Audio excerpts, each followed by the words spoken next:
Shalom saudara-saudara yang kekasih, bersama saya Pendeta Ram Kenny. Dalam video ini saya akan menjawab dua pertanyaan yang ditanyakan.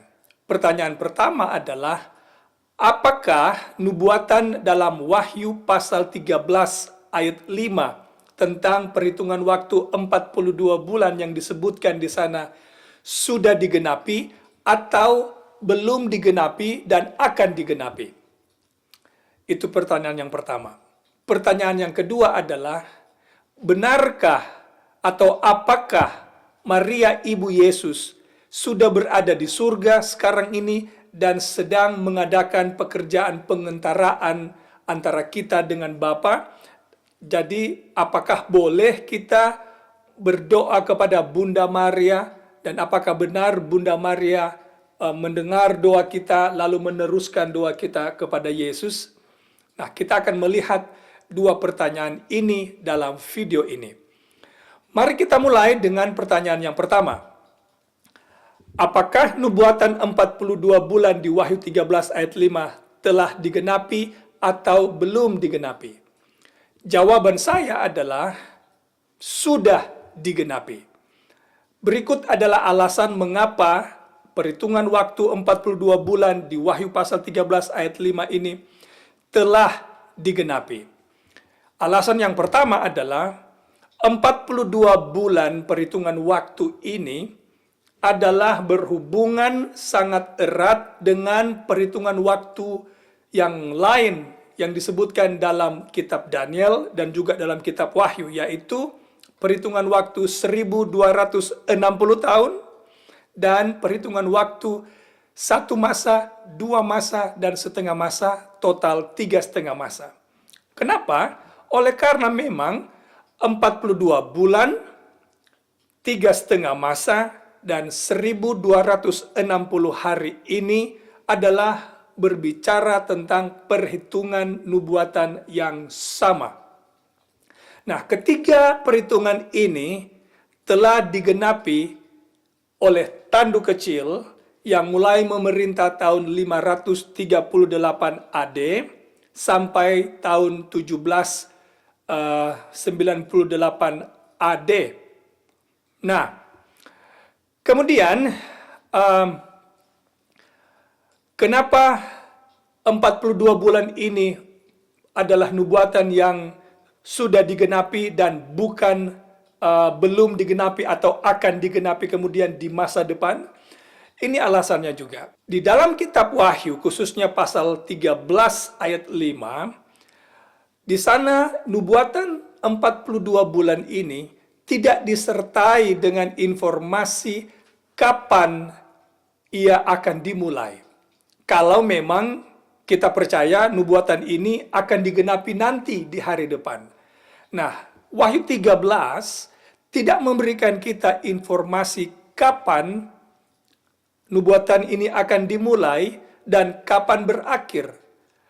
Berbeda dengan apa yang kita dapatkan di Daniel pasal 7, kenapa kita tahu ini telah digenapi? Oleh karena melihat urutan-urutan peristiwa yang telah saya terangkan pada beberapa video sebelumnya. Saya tidak akan membuang waktu ke sana.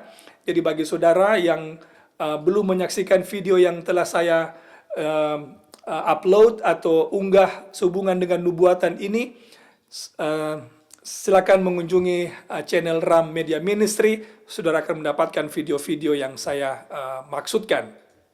Nah, di Daniel pasal 7 kita memiliki starting point, yaitu nubuatan ini dimulai ketika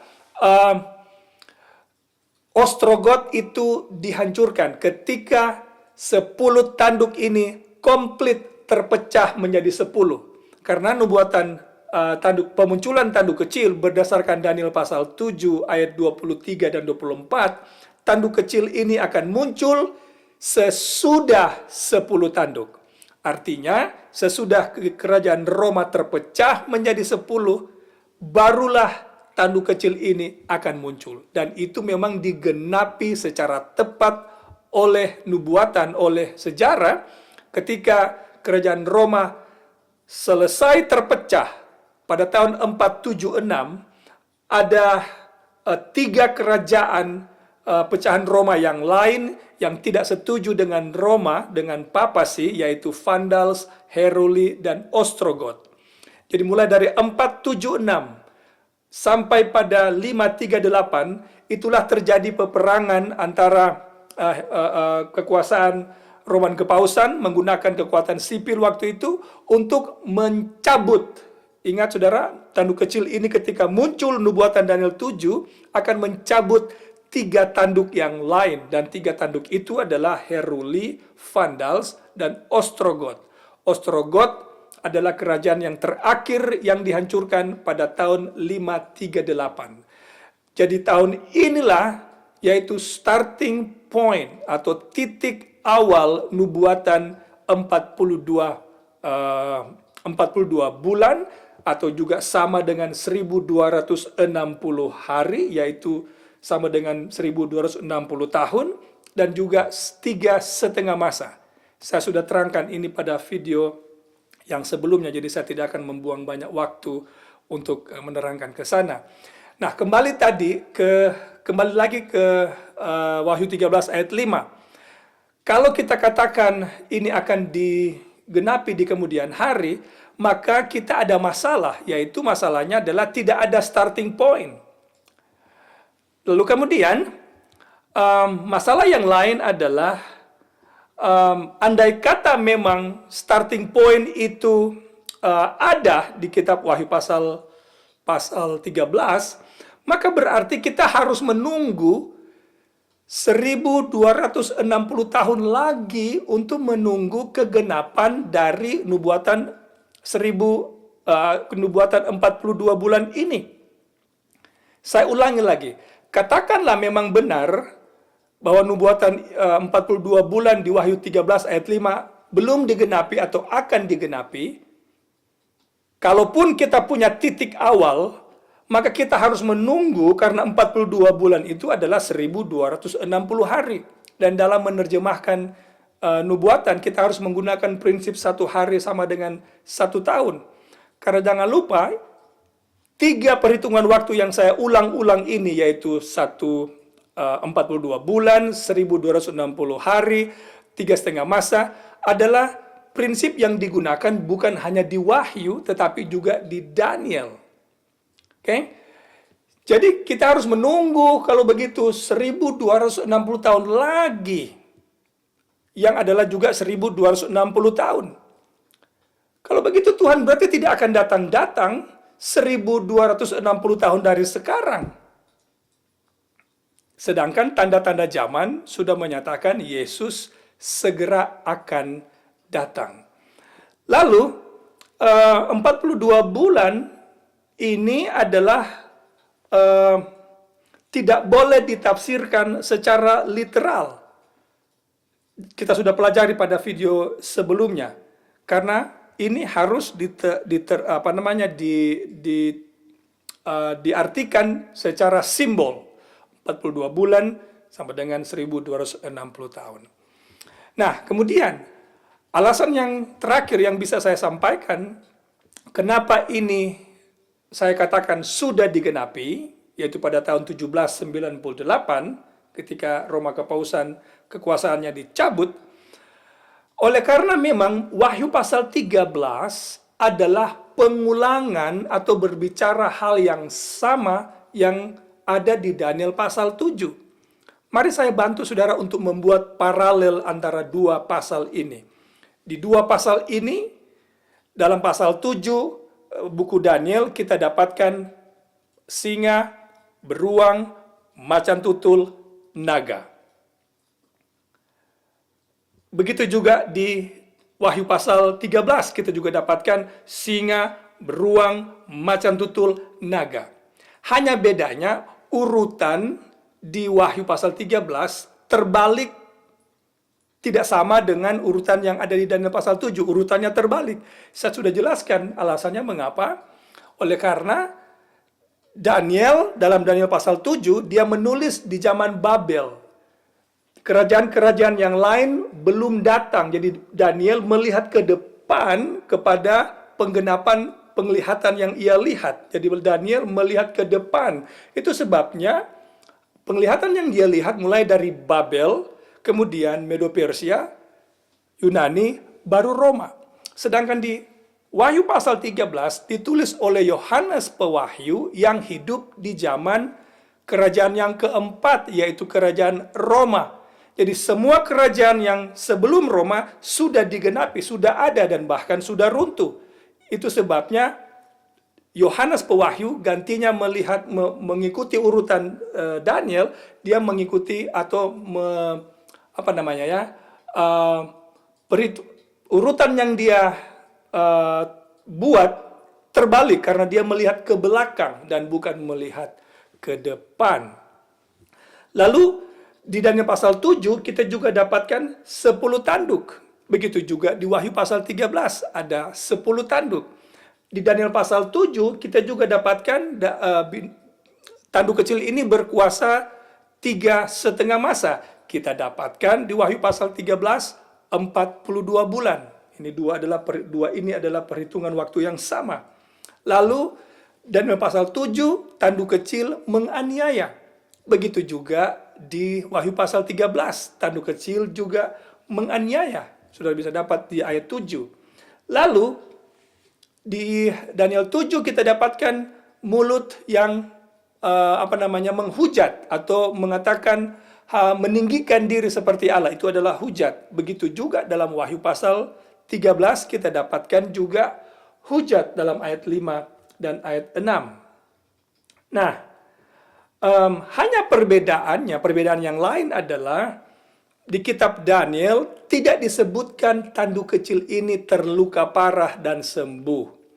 Hanya disebutkan di Wahyu pasal 13 bahwa luka parah ini sembuh. Itu sebabnya kita sementara menanti penggenapan luka parah ini sembuh. Tapi kita bukan menanti kegenapan periode 42 bulan karena periode ini telah digenapi pada tahun 1798.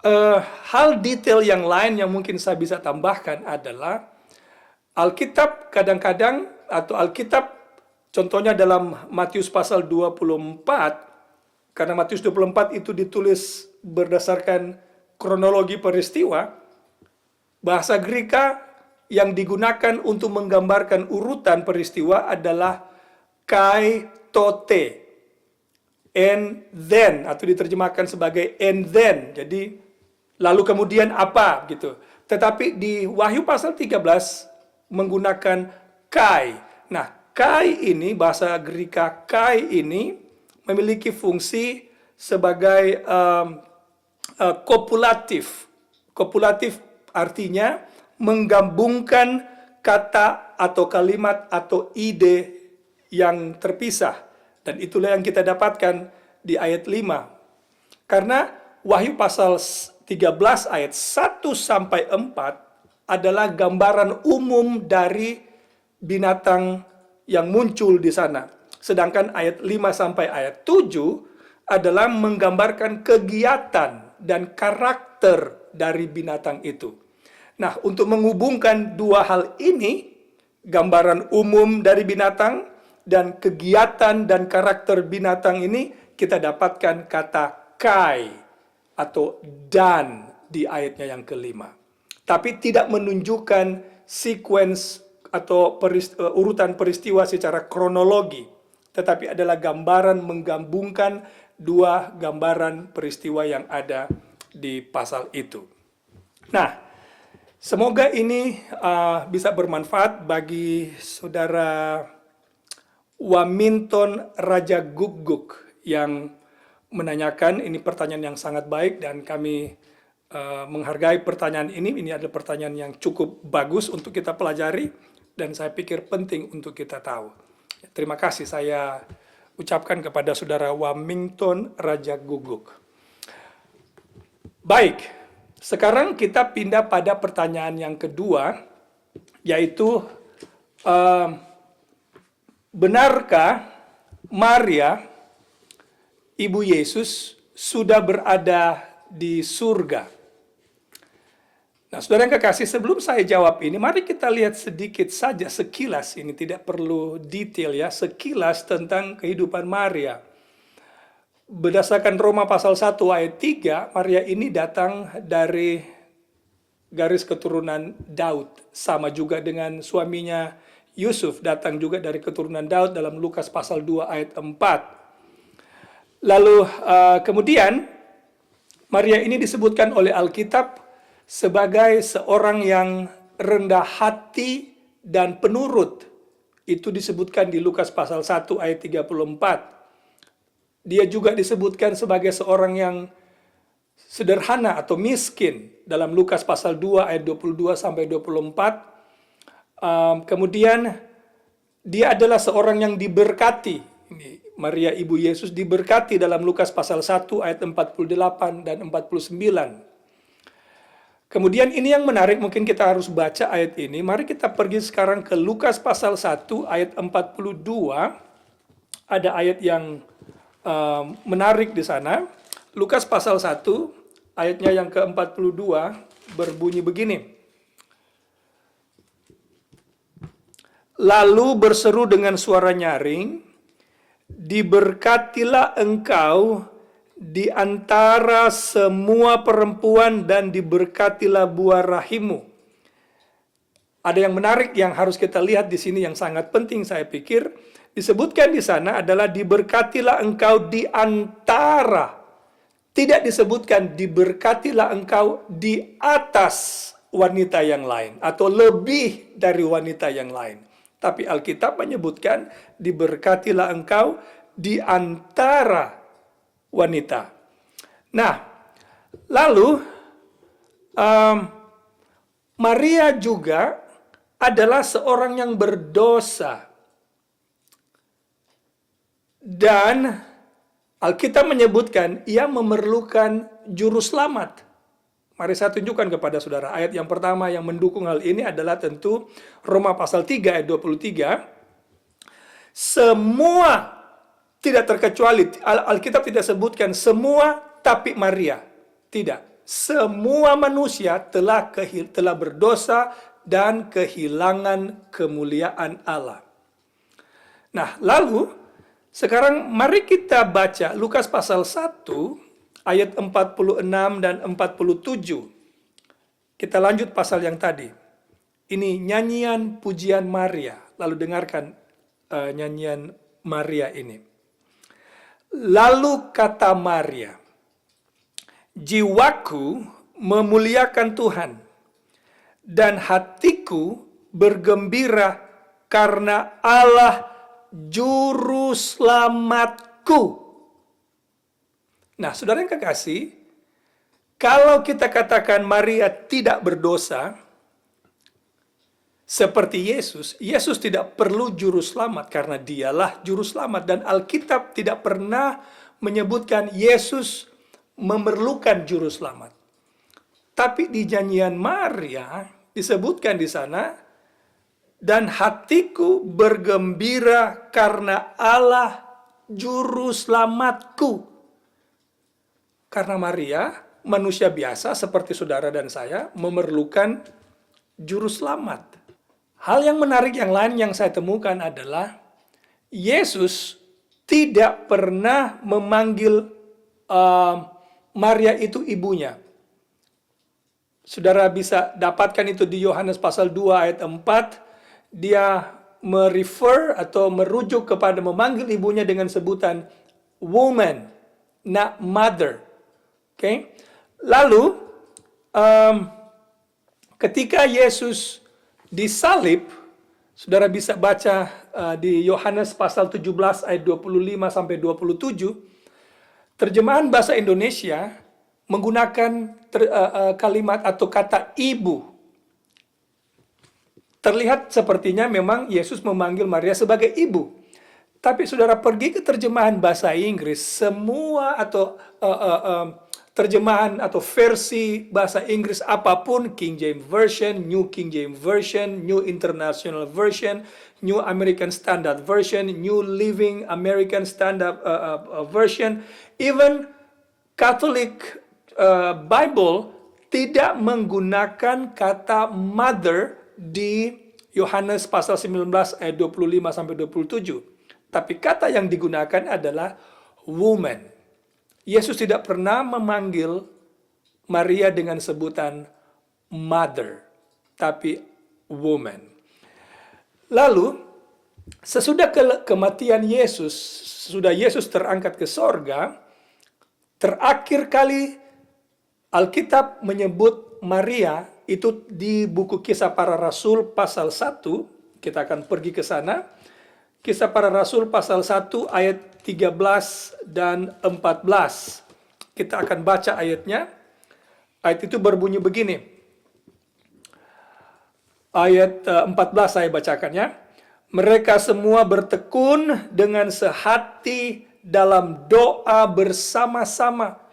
Jadi bukan Maria yang berdoa kepada para murid-murid yang lain, tapi mereka berdoa bersama-sama dengan beberapa perempuan serta Maria ibu Yesus dan dengan saudara-saudara Yesus. Jadi pada hari Pentakosta, Maria itu juga salah satu orang yang berada di ruang atas ketika Roh Kudus turun. Dia adalah tergabung dalam orang-orang percaya bersama dengan saudara-saudara Yesus yang lain. Kemudian mereka semua berdoa kepada Allah dan tidak disebutkan oleh Alkitab bahwa dia memerankan peran yang sangat signifikan dalam cerita ini. Sebaliknya Petrus yang lebih dominan daripada Maria. Lalu sesudah hari Pentakosta, Alkitab tidak lagi mencatat tentang Maria. Nah, saudara yang kekasih, menjawab pertanyaan apakah Maria sekarang ada di surga atau tidak, Alkitab hanya mencatat, coba saya hitung dulu, 1, 2, 3, 4 peristiwa orang itu diangkat ke surga. Yang pertama adalah Henokh dalam Kejadian pasal 5. Kemudian yang kedua adalah Nabi Elia yang diangkat hidup-hidup. Lalu yang ketiga yang kita tahu yang telah berada di sorga sekarang ini adalah Musa. Dari mana kita tahu Musa berada di sorga? Ketika Yesus dimuliakan, para murid melihat Yesus bersama dengan Musa dan Elia yang menampakkan diri bersama-sama dengan Yesus. Lalu dalam Matius pasal 27 kita juga dapatkan keterangan ada pengangkatan juga orang-orang yang setia yang telah mati dibangkitkan dan pergi ke sorga bersama-sama dengan Yesus di Matius pasal 27. Dan kelompok terakhir yang nantinya diangkat ke sorga adalah yang dicatat di 1 Tesalonika pasal 4. Itu adalah nanti ketika Yesus datang pada kali yang kedua. Orang-orang yang setia yang telah mati akan dibangkitkan ke sorga. Nah, kalau begitu siapa-siapa yang sekarang ini ada di kubur? Adam masih dikubur. Kemudian para nabi-nabi yang lain masih dikubur. Bahkan Petrus, semua rasul-rasul juga masih dikubur. Tidak ada yang hari ini ada di sorga. Lalu Raja Daud termasuk masih ada di kubur. Kita dapatkan itu di Kisah Rasul pasal 2. Saudara bisa baca itu di ayatnya yang ke-29. Daud pun masih ada di kubur hari ini. Alkitab tidak mencatat bahwa Maria sudah ada di sorga. Memang saudara-saudara kita yang mempercayai hal ini menyatakan bahwa Maria lah yang berada di Wahyu pasal 12 yang dilihat oleh Yohanes Pewahyu, wanita yang berselubungkan matahari. Dari mana ide ini didapat, saudara yang kekasih? Saya mau perkenalkan kepada saudara buku yang berjudul Glories of Mary yang ditulis oleh Saint Alphonsus Maria de Liquori. Di buku ini saya tidak punya waktu karena banyak sekali yang harus saya katakan. Di buku ini, penulis ini Saint Alphonsus Maria de Liquori menggambarkan Maria itu seperti Yesus, seorang yang tidak berdosa sedang mengadakan pengantaraan antara manusia dengan Bapa. Dan ada banyak sekali catatan. Saudara bisa dapat buku ini saudara bisa baca secara online karena ada di Google Book. Saudara bisa ketik di sana Glories of Mary, lalu penulisnya adalah Saint Alphonsus Maria de Liquori. Bagi saudara-saudara yang mengerti bahasa Inggris, saudara bisa cari buku ini lalu baca sendiri. Bagaimana Liquori ini menggambarkan Maria itu sebagai seorang yang setara, yang sudah berada di sorga sekarang dan mengentarai kita. Alkitab tidak mengajarkan demikian. Jadi itu mungkin tanggapan saya atau jawaban saya terhadap pertanyaan yang ditanyakan kepada kami. Dan semoga ini bermanfaat bagi kita semua. Tuhan memberkati. Amin.